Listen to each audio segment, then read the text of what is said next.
Alright, so I'm just getting back from seeing Supergirl, and oh boy, do I have some opinions. I saw it was getting a lot of hate online, and usually I don't pay attention to what the critics are saying or what the reviews are saying, because generally I like superhero movies, regardless if they're good or bad. This one was equal parts frustrating and boring, though.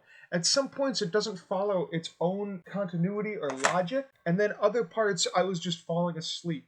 For instance, there's a scene where Supergirl is trying to fight the big bad boss, and she keeps losing track of him. Now, this was on a planet with a yellow sun, so she has, and it's shown that she was using telescopic vision in other scenes, X-ray vision. She's got super hearing. She should be able to keep track of this one guy, and it wasn't like he was super fast or really sneaky. She just kept losing track of him. And it was very frustrating to watch because she could easily have defeated him. There was one point the bad guy pushes her sidekick off the building. She catches the sidekick, and then that 2 seconds, she has no idea where he went. And he's just a normal guy, a normal strong guy. It's not hard to track him down, especially with telescopic and X-ray vision. And then speaking of suns, half the movie took place on planets with red suns where she didn't have any powers at all. And then when she did have her powers on yellow suns, she just kind of forgot how to use them half the time.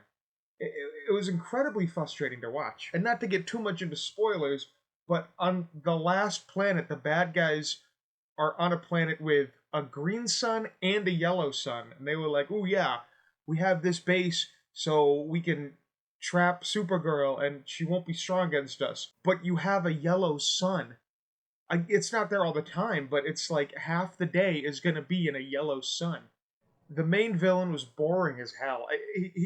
It felt like he was a Guardians of the Galaxy villain. A very forgettable. He reminded me a lot of Taserface. And the fact that I can't even remember his name or the sidekick's name says a lot. Jason Momoa as Lobo was awesome. He looked the part.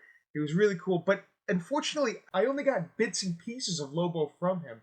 I feel like he has the potential to be a really great Lobo, but the story and script really didn't let him shine. And it was a little frustrating watching that too, because I know it's there.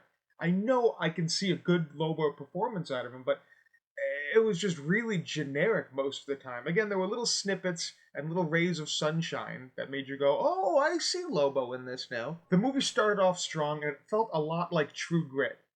I'm not going to spoil much for you, but it had a good revenge plot going. And then it kind of just lost track of it. And a lot of things didn't really make a lot of sense. She gets shot with a kryptonite arrow at one point, in the full-on yellow sun. She's on a planet with a yellow sun, and she gets shot with a kryptonite planet. And the movie goes to show us the kryptonite corroding her cells. 10 minutes go by, and then she flies up about 10 feet, and then the sun gets rid of the kryptonite poisoning in her blood.